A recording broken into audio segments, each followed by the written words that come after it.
Hi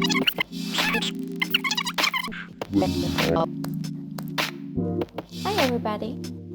Hi everybody. It's Shamaine. So, yeah, let's talk about self-esteem. Why? Because self-esteem is the way we feel about ourselves.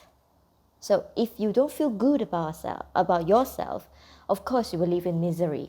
But if you feel good about yourself, even though you don't have anything in your life, but you will still feel not bad. Yeah. Okay. Self-esteem normally is it's shaped during our childhood time, our childhood teenager time, which when we are still developing ourselves, developing our character and everything. So it's normally shaped during this period of time. So why is it important for you to have a good level of self-esteem? Okay, so imagine if you are a person who is putting a lot of time and effort in your life, hoping that you can earn a good life, you can have comfortable life, but because of your self-esteem, you feel like whatever you have done are worthless. You feel like whatever effort or hard work that you have put in are useless. And you feel like you haven't contributed to anyone's life, including your own life.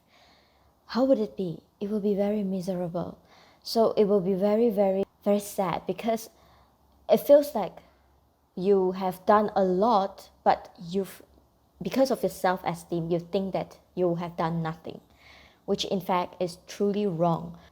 So it is important for you in order to achieve peace, harmony, and happiness in your life. So how to have a good level of self-esteem? Self-esteem is not related to what you achieve in life. It's mainly about psychology. In short, it means, yeah, you don't need anything. You just need yourself and you can bring the self-esteem up. Yeah, good news, right? How to help yourself to have a good level of self-esteem? First step is one thing that I always believe is the answer to many things, which is gratitude. So take a moment to feel happy that you are now alive and you can breathe. Everybody breathe in. Breathe out. Whether that you are breathing fresh air, polluted air, your brother's fart in the room or anything, or the air conditioner filtered air. What kind of air that you are breathing doesn't matter, but the point is you are now alive and you are breathing. So it means you are still good, okay? Pretty much good, okay? You have win your life for 50% already because you are alive. So why be grateful? How is it going to help with our self-esteem? Because when you are a grateful person, you will have less complaint. You will less likely that you will look things or you focus on the things that is not so pleasant. And you will be more positive, okay? So being grateful is the first step. Then next is understand who you are. So be honest in this part. Be very honest. Brutally honest. Observe yourself like you are a stalker in your own life. Alright? Like you have a camera in every angle 24/7. Okay, it sounds a bit scary. So, but you are your own stalker. You are your biggest fan. You are your biggest audience of your life. And you are going to be the best friend of your life too. Spend a lot of time with yourself, observing yourself. Sit down and reflect. Why did I do that? How do I feel when I do that? Why did I choose to put on that action? And why does that action makes me feel this way right now? Is feeling this way okay? Is feeling this way essential? Is feeling this way adding values to my life? Start reflecting. I've heard many things about being yourself. But if you don't know who you are, how can you be yourself? Okay? In the end, you will just be in a rat race of like portraying that, oh yeah, I know myself well. Whoa. Yeah, I'm myself. Okay? So forget about it. Just work on understanding yourself, and eventually you will be yourself already. So after you understand who you are, or when you are in the journey of understanding who you are, I will really suggest that you explore your values. What is the values that you embrace? What is the top 5 values that you have in your life? What are your personal values that helps you to set your standard in life? Identify them, what you already have, because your values is highly influenced by the environment that you are brought up, okay, by your upbringing, okay. Values will also influence what you believe about yourself. Remember what I say about self-esteem? It happens, you are shaped, your self-esteem is shaped during your childhood years to your teenage year. So if you didn't break through that old values that you have, which is causing you to suffer, how can you embrace the new you? For example, if you are a person who values adventure a lot, then you will understand why when you are not able to go out of this house, you will feel so uneasy because you want to do something. But if you are a person who values stability a lot, and when movement control order is in place, you'll feel like, oh, my routine is shaken. I feel very uneasy. I feel like whatever that I'm trying to do now is not good. Oh, so sad. So it makes sense already, like why it affects your self-esteem, because of your values. What is important to you is being affected, and that's why it affects how you see yourself. Okay? Identify what values you already have, then select and discard what values you want to keep, what values you want to add in, what values you want to maybe change, make a small change about it. So identify them and select. This is your power.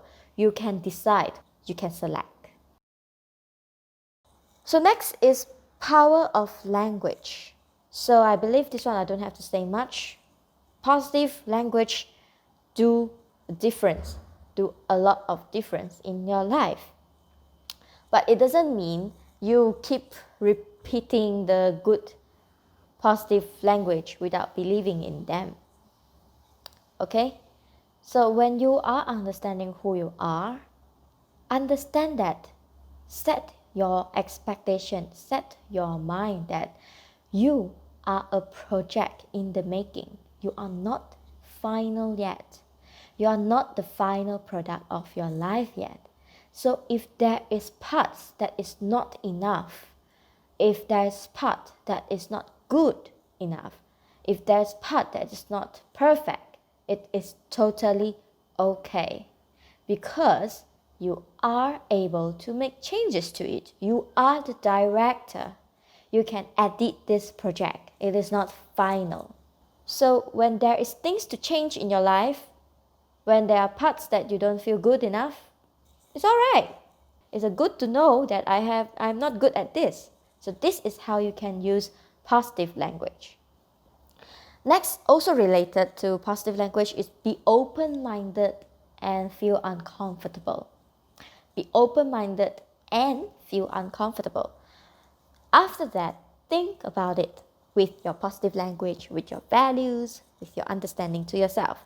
So, why so? Because a big part of our life, a big part of our self-esteem is influenced by peers, the social media, society, people that we expose ourselves to. So continue to expose to people who intimidates you. What do I mean with all of the above? It means that when you saw a picture of a very nice blogger posting on the cafe, picture perfect, woo, the life good, woohoo, looks so nice. There is these thoughts coming out. Oh, yeah, of course, they are better because they are lucky, because they have bad camera, because they have the opportunity. I want it too. Who doesn't like it? But I can't because I'm busy with my work, because I'm busy with my life, or because I'm just bad at everything. So if you have thoughts like this, it means that you are feeling uncomfortable with these people, and it's time for you to start training training yourself to look the other way. Okay, look the other way. That's my cat there. Okay, to look the other way. Use positive language. Tell yourself that, wow, it's really nice. This photo is good. Sincerely admire them. They also put in effort and time to make the photo look nice. So sincerely admire their effort. Sincerely admire their strength. Be inspired by them. No problem. I'm inspired by 8-year-olds, okay? So, and select if you need to learn from them or not. Same example, the cafe photo from the blogger that's picture perfect. After you admire, after you give them the like, they deserve it. Then you ask yourself, do I need to be like her? Will being like her align with the values that I have in my life? Will being like her fit into the lifestyle that I desire? After you think, okay, no need, then life goes on. Life goes on. This is all practice. You need to practice. As I said, it's all in your mind. So all of the things that I've been sharing require you to do this one thing, which is spending time with your mind. That's why I highly recommend that you spend some time alone in solitude. You just need to spend a couple of minutes, reflect about the thoughts that you just have, ponder about it. Why do I think that way? And yeah, that's all. My 6 tips of bringing your self-esteem to a better level. Thank you.